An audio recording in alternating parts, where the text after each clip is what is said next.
Hey folks, this is Aaron again with Primary Residential Mortgage, or as my auntie would say, how you doing? Love you, auntie, love you.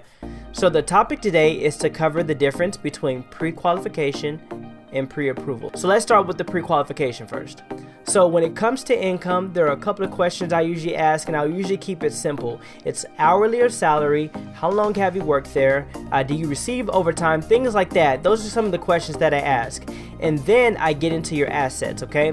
I ask, okay, do you have a 401k? Do you have a savings account? How much is in the savings account? As far as your credit goes, do you have liabilities that you're paying on? And then on top of that, after I ask about the liabilities, I ask, how is your credit? How is your credit score? Those are some of the questions that I ask to make sure that I get a full picture, just kind of a picture as to what I'm going to lean you towards, what program, whether we go FHA or conventional USCA, depending on where you live, or obviously if you're a veteran, VA. A lot of the times you'll find yourself in a sticky situation when it comes to that.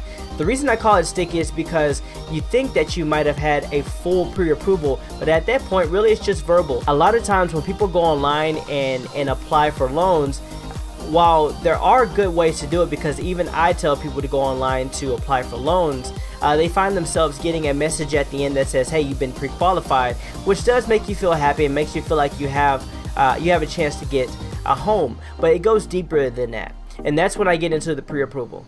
Okay, so with the pre-approval, the four things still remain. But when I get into the income, I typically look at your pay stubs, or I'll look at W-2s just to kind of verify some information and get some hard facts on what your income is.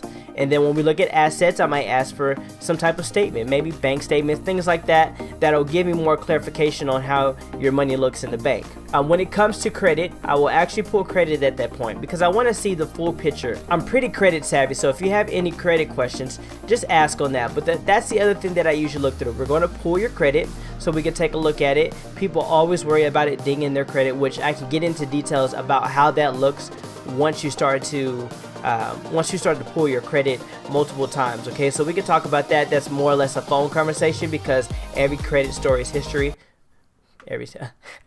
Every credit story is different, and I'll always point that out when I shoot my videos for you, to tell you that every credit story is different. So just because I give advice to one person doesn't mean that the same advice will go to another person. Now that we know the difference between pre-qualification and pre-approval, the biggest thing about the pre-approval letter is that it makes the realtor feel more confident, which is what I want to touch on. Most times people will find a realtor that they want to work with. Realtors definitely want to know that the person that they're shopping with has a pre-approval letter, because it gives them more confidence in the fact that a mortgage lender has looked over their information and said, okay, based on what I've seen, it looks like this person is pretty solid. That's something that will make a realtor confident in showing you 9 to 10 homes, because from that point on, they know that they have a very strong buyer and that they can get you into position to buy a home that works best for you. It gives you more confidence as well in buying power. So when you're looking at the home with the realtor, you can say, okay, this is beautiful. I definitely think I can get this home based off of the amount that they've given me, and you can go from there. Well, I hope you learned a lot from this video. If you have any questions, just give me a call, or you have my website, aaronphillipsmortgage.com. From then on, this is Aaron. I'm out again. I will talk to you soon.